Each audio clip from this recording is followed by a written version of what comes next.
Rich Rising, Rich Day, Ashley, tapping in, giving a post recap. And just to give context, I am Ashley, past life progressionist, subconscious consultant, tarot consultant, uh, creative. Um, and short story, last year, I really came online, and don't you just love the birds, because I know you can hear them too. But I came online, it's what I like to say, last year, really coming into like a renewal. And just through the process of doing my own work on myself, I really started to realize different gifts I had, and really how I had to reconnect with me. And I really started doing that through my voice and like my singing voice. Needs refining, but I love my voice.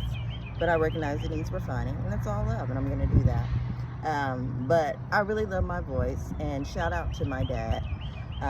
He was in broadcasting, he was in sales, he used his voice a lot. So, in short, I am honoring my dad and honoring myself and really diving into, voiceover work and just expanding myself through my voice. That's my objective, and of course, have some fun along the way and get some really great projects and things of that nature. So anyway, I want to recap the session last night with the amazing Kitty Kaboom. I love her name, Kitty Kaboom. But Kitty Kaboom, I was in her voiceover advantage. You can find it, and I'll drop it in this post for you to find it. But it's in the school space, on the school platform. But the voiceover, ooh, my glasses, the voiceover advantage. And I read the Black Cauldron script from Walt Disney. So I read it, a couple other people read it, and I think everybody did an amazing job. We're all working, it's all about working, getting better. And to me, it's really us focusing on how we can get better and show up and be fully engaged in the work. So that's what I'm working on, because even though I've only been at it for a short span of time, I have learned quite a bit, and I'm getting more familiar with myself, how I show up, and just really working on better engaging with myself in this, engaging with the copy in the script. But something interesting I did this rising was I found it on YouTube, and I guess the piece that's actually supposed to be associated with the movie. And a point of correction last night was how we were pronouncing, I think it's Pradine. I think Virginia in the class corrected us and said it was Pradine, I believe. But when I listened to it on the YouTube platform, that whole line is gone. So with that, when I practice today, I'm going to take out that whole line myself. But so as I go through it, the focus is really just, ooh, Lord, I'm giving y'all too much of a show there. I apologize. Let's see. I'm going to pull this up, because we don't want to do all that. Don't want to do all that, guys. I apologize. Woo. It's not that type of content, okay? But anyway, I think we're better now. But anyway, so I'm going to read it. And of course, if you tap in, feel free to give me feedback, critiquing. That's why I'm doing this, and that's why I'm sharing it in the way. It's a focus of me really getting better from a voiceover perspective, also getting better like at how I show up in, showing up to do the voiceover work, and just really being able to translate what needs to be translated via this medium, okay? So anyway, I talked a lot. Let's get into it. So, the Black Cauldron. Legend has it, in the mystic... I said I was going to leave that out, so we're going to start over. My bad. Okay. Legend has it, in that... Shoot. Okay, hold on. All right. Okay. Legend has it, there was a king, so cruel, so evil, that even the gods feared him. Since no prison could hold him, he was thrown alive into a crucible of molten iron. There, his demonic spirit was captured in the form of a great black cauldron. For uncounted centuries, the black cauldron lay hidden while evil men searched for it, knowing whoever possessed it would have the power to resurrect an army of deathless warriors and with them rule the world. See, I was practicing before I got out here, and I can tell you, not that was horrible, but that's not how I read it. And that's what I'm working on. I'm like, I can do this. But like when it's time to do it, like making sure you land it. So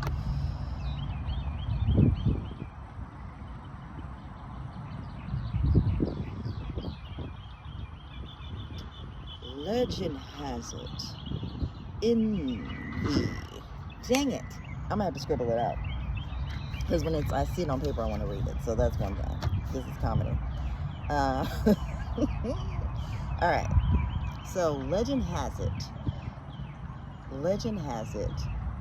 Yeah, that's where he read it when I heard it.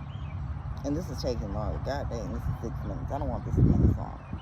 And I need something to strike through this. I want to do a shorter version of this. I don't want this. I'll edit it. God dang, I'll have to edit it. Anyway. All right. Legend has it in what? Okay, it's just my way. Okay, anyway.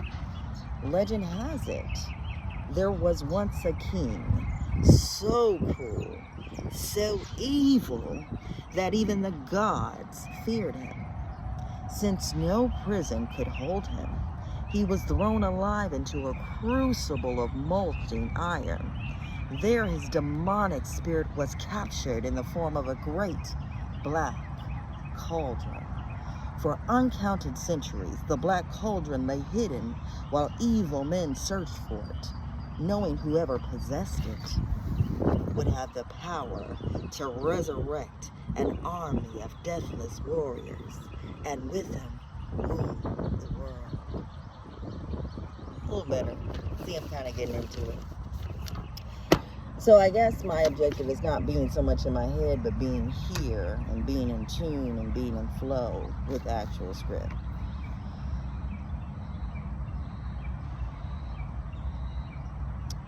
Legend has it, there was once a king so cruel, so evil, that even the gods feared him. Since no prison could hold him, he was thrown alive into a crucible of molten iron. There his demonic spirit was captured in the form of a great black cauldron. For uncounted centuries, the black cauldron lay hidden while evil men searched for it, knowing whoever possessed it would have the power to resurrect an army of deathless warriors, and with them rule the world. Alright, so was that twice? We'll go for, I'm gonna have to start challenging myself to go deeper, but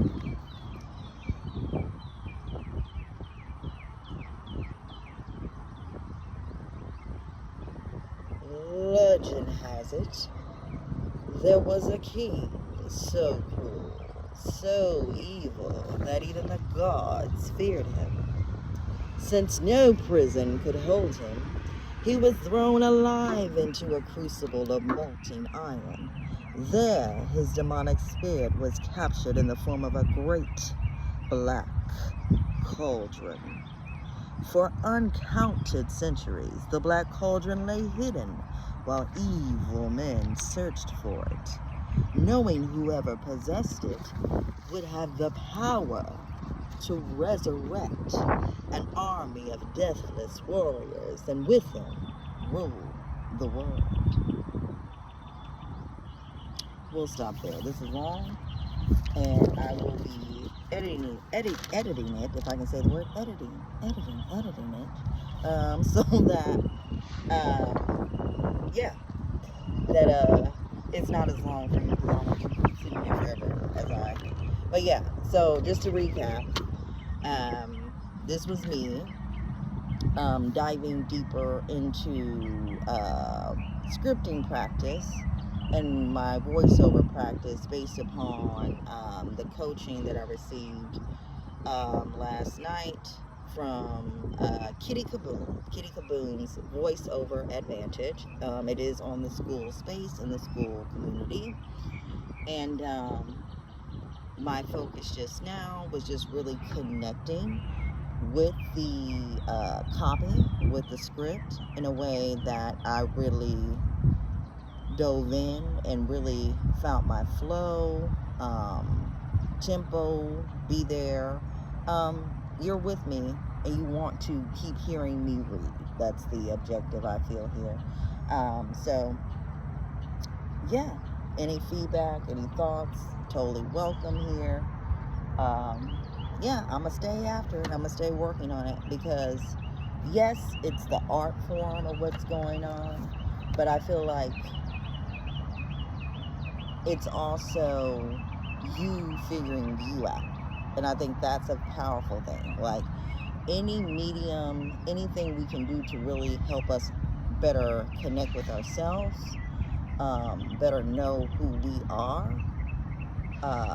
better get a feel for how we show up and how to really work on showing up better, whether it be, when you're creating your content,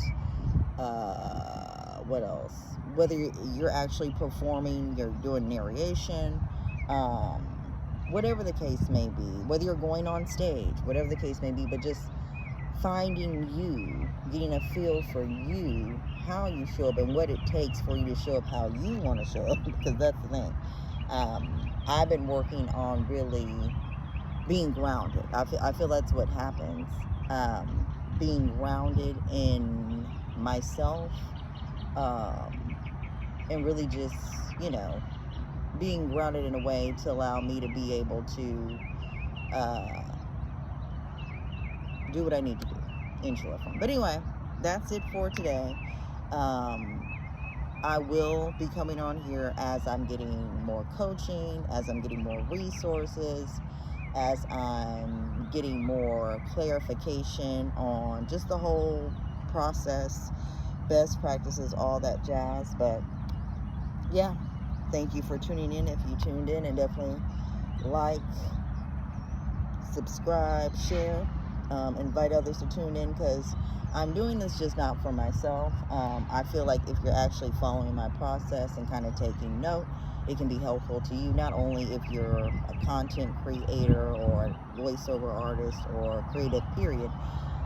It can be helpful to you because you can get, you'll follow the flow, and we'll be going over strategy, techniques, and things that can really help you to show up better. Like I did read an article, and you can go over to my voiceover mastery, right now it's on Facebook, but voiceover mastery group where I'm sharing resources and tools that can help us in that space.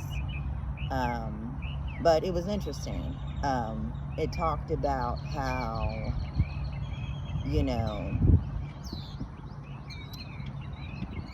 we can show up with more energy. And when you show up with more energy, it's not just about, being louder. Because I remember a particular piece that I was practicing with, but I also remember in that particular session, I think I had an expansion moment. That's what I call it sometimes. As you know, you like, oh, this has unlocked something within me in a positive way. But by allowing myself to open up in that way, that to belt out lines in a way, the way that I did in this particular session, I think it was a young lady, the way the script was written, she was coming into her power. So my interpretation was at first more loud. And I do recall the coaching that I received, which I embrace and accept, of course, that it's not so much about being louder. It's about, and especially if it's something that's longer, and that is something you want to be mindful of, and it makes sense. Because even if you're an athlete, like you're running a marathon, your voices will say running a marathon, right? But if it's running a marathon, you don't want to tax it out by trying to get it to sprint in the beginning of your script, and you got like 2 hours more to go. Like, that would be crazy. So just making sure you pace yourself, and you find like a good rhythm, a good cadence, so I get all that. That totally makes sense. And I'm very receptive of that. But I do also get the article when it talks about keeping in mind louder doesn't mean necessarily more energy. Sometimes louder is just you're louder, and that's not necessary. It's just giving it more energy. So even now, I felt, and again, you can chime in here if you were tapping in with me, but I felt as I was reading, that's kind of what my process was. That's why the reading of something over and over and getting that feel, getting that flow, connecting with it so that you bring that to it. So, but I know I'm not going to always have that chance. So also working on, in a moment, being able to go there, being there, and not have to take so long. Because I do understand in certain scenarios, you're not going to have like, forever to go. You need to be able to go like right there. So learning that, working on that, that's part of my objectives as well in the process. So I am excited about it. I do my best, because I know it can be challenging too, because you get in your head like, oh, because you feel like sometimes you feel like if you're not being just told, oh, you're amazing, you're great, that you just didn't do well. But I want to encourage you to really feel and know that just showing up for things is big.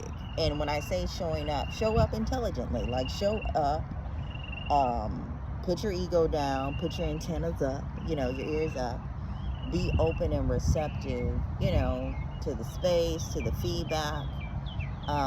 Really show up to better yourself and to help better others. Because I do feel sometimes too, when you're newer, you feel like, well, I don't have, exposure, or I've never done it. But I mean, we live here in the Western world, in this realm, and I know most of us in some way, shape, form have engaged with some type of television, TV, some type of programming, okay? So we have a little bit of say-so, because we've gotten a feel for what feels right through watching TV, different shows that we like, different actors that we may vibe with, not vibe with, and why. There's a reason. There's something that they're either doing or not doing that can help us, gain insight into, how we may be able to deliver or give what we need to give. So, just keep that in mind. So in short form, all feedback is always welcome, no matter if you're new, seasoned, and much respect to all of you who have done this and been doing this. I do want to say that, because I've learned so much. Like, it's like, because people will say, oh, it's just reading, and I feel like once you find you, that's what I'm getting a feel for. It is just reading what's on the page, but it's kind of like we have so much going on a lot of times within ourselves that we need to figure out. And not that that's overly complicated, but like for myself, like when I was like, okay, because I started off doing like voice expansion work, and that's what I call it, is something I did independently on my own, because I wanted to really hear my voice. Because growing up, I felt that, the only medium to be a singer was like, be a celebrity singer or do that. And not to say, no knock on anybody that's trying to be discovered or be out there, that's great. And maybe at some point through the bodies of work I seek to create, I will be out there too, but it's also about nourishing yourself. I feel like when you really truly fall in love with all aspects of you, and especially our voices, I think it's something very sacred in our voices, but when we fall in love with ourselves, with our voices, I really feel that's an expansion for us. And so I want to deepen that connection with my voice and really just, really expand. So anyway, again, I'm going to make sure I edit this so it's not super long, and probably so I'm not showing off so much cleavage. My bad. Like, I'll edit that out too. I thought I had repositioned this. think I'm cutting. Okay. But anyway, uh, so anyway, um, yeah. So yeah, definitely, like I said earlier, like, subscribe, share this if you're somebody that is a creative, that you want to get more context to things from a subconscious consultant or someone. And again, I feel a big part of this is being a person that's actively doing the work. And we're humans just like everybody, or we have human aspects just like everybody else. So, you know, you get to watch me as I'm doing this and how I go about the process, and kind of get a feel for what can help you, hopefully, if you're tapping in. Because in short, I'm just taking each session as an opportunity to build upon the last one, do homework in between, figure out, okay, what was I feeling, what was going on. Because like last night, she was, I love Kitty. She was attempting to, you know, help me get more grounded, which shout out to you. Now the comedy is, sometimes I do realize, sometimes someone may work to help you get more grounded, but sometimes the fact that you're focused, like, hey, because somebody could be already grounded, but maybe you're just used to them not being grounded, and it can cause them to get ungrounded if they allow that. So a lot of this is me governing. But anyway, I'm gonna hop off because there's a train coming. But until the next video, peace.